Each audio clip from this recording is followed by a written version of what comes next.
What is up, people? Welcome back to a brand new video. And in this video we're going to talk about Jubilee, the recent debate that happened. Now, Jubilee is a YouTube channel where different types of people debate about different types of topics, and the recent topic that they uploaded like 5 days ago was about fit people versus fat people. The question was, is being obese a choice? And my answer to that question is yes, absolutely. Now, why is being obese a choice? Now, you're going to find out throughout the video, but I'm not going to show like all the prompts and all the questions that they asked, because I don't want to get hit with a copyright claim like fucking Aber and Preach, get my YouTube channel taken down and shit. And of course, Myron has to be there. Is the cocky funny opener. This one takes a little bit more confidence, but you can walk up to the girl, I do this all the time myself, and say, hey, you're almost as cute as me, what's your name? And I'll hold out my hand, I'll smile, and let her know that, you know, I'm a cool, normal guy that isn't like, oh, brother, this guy stinks! Yeah, that guy's a fucking idiot. So yeah, I'm gonna show you a few segments of the debate, and I'm gonna add my 2 cents on it as well. I have felt disgusted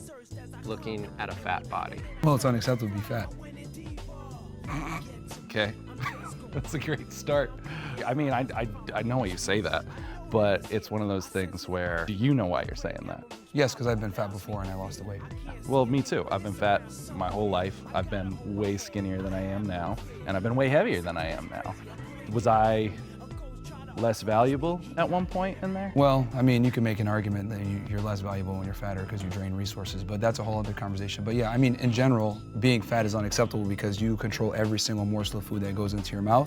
It shows a lack of discipline, it shows a lack of character, it shows a lack of temperance, and when you're fat, it's an outward manifestation of your inadequacies. As much as I don't like Myron, I have to say that I agree with him on that point. I wouldn't say that there's no excuse to being fat, but like there's no excuse to be morbidly obese, and that if you're fat, that you have to really take in consideration all the unhealthy things that you are going to be subject to. There's a lot of people that have really disadvantages though, you know, people with slow metabolism. But again, you can control your weight and you can control what you eat and you can control your calories and you can literally put in the work and lose all the weight. But again, that's if the person wants to, of course. There's a lot of people on the fat, chubbier side, on the thick with 3 C's size, that don't want to change their weight, and that's completely fine. Some people are completely content with their bodies, but I think that shaming them for being overweight and being fat, I think it's not really productive. But that's just me though. So there's people that don't have the tools that you've passed judgment on, and you have failed to realize that with the tools, people are very much capable of achieving amazing things.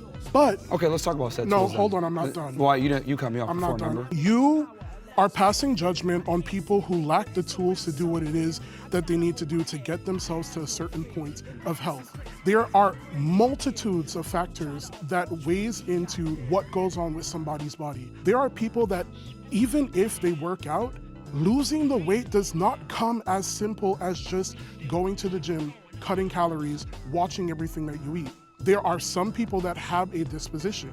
I have a disposition. I can kind of agree and disagree with this person, because yes, there's a lot of people that have a lot of dispositions. Like I said earlier, slower metabolism, but it doesn't make it impossible for you to lose weight and to be disciplined and to go to the gym 4 or 5 times a week and to watch what you eat and still have results after months and even years. Like, harder doesn't mean impossible, and this is where I kind of disagree with this person right here. As long as you're a human being with arms and legs and you can walk and you can do normal things a human being can do, anybody can do it, anybody can lose weight, anybody can put in the work, anybody can do it. I'm not going to go ahead and give the same level of respect to someone who's a fat ass to someone that has worked really hard and diligently on their physique, because your body's outward manifestations, There's more other decisions, factors to your a human consistency being than their body. Yes, indeed. There is more to a human being than just their body. But again, Myron Gaines is a total asshole who doesn't see that. So of course he would think like that. He kind of doesn't understand that not everyone in the world wants to look like a gym bro. Some people want to be obese. It's totally unhealthy, of course. Some people want to have dad bods. Some people want to be skinny. Some people don't want to change how they look. They don't want to put in the work. They don't want to go to the gym. That's totally fine. Anyone can do whatever they want to do with their bodies as long as they assume the consequences of their actions. If you're a good human being,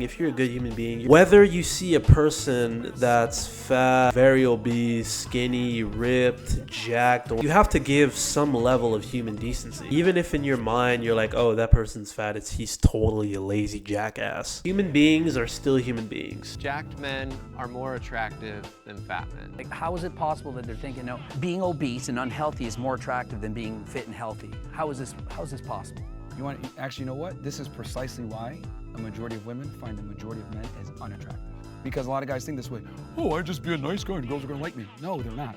She's not gonna suck your dick with the same ferocity when you're fat as when you're in shape. She's just not. See, people don't understand that women are aroused by one thing and they're attracted by another thing. Women are attracted to, you know, a guy that's confident, ambitious, makes money, etc. Of course, right? But they're aroused by guys that have soul tendencies, dark triad traits, etc., and guys that are physically in shape. So if you want to get the best of your woman, where she respects and admires you, while simultaneously being aroused by you so she doesn't cheat on you, you need to have it all. I would have to agree and disagree on this one because attraction is very subjective. If you're talking on the social aspect, on the fucking social media type shit aspect, yes, of course, a jacked guy would always be more attractive than an obese Nicocado avocado looking ass dude. But again, attraction is very subjective. You know, there's some women that are more attractive to jacked guys, and there's also other women that are more attractive to guys with dad bods or bigger guys. There's women that are more attracted to skinnier guys.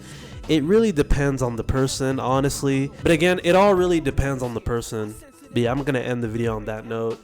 I think everyone can do whatever they want to do to their bodies as long as they understand the consequences. I don't agree with obesity being shown on social media as it being normal, and, you know, obesity being shown as something that's good for society. But again, that's just an American problem. I don't see niggas that are fucking 600 pounds in Canada here. And on that note, I will see you guys in the next video. Don't forget to subscribe, hit the like button, and also check out my links in the description. Peace out.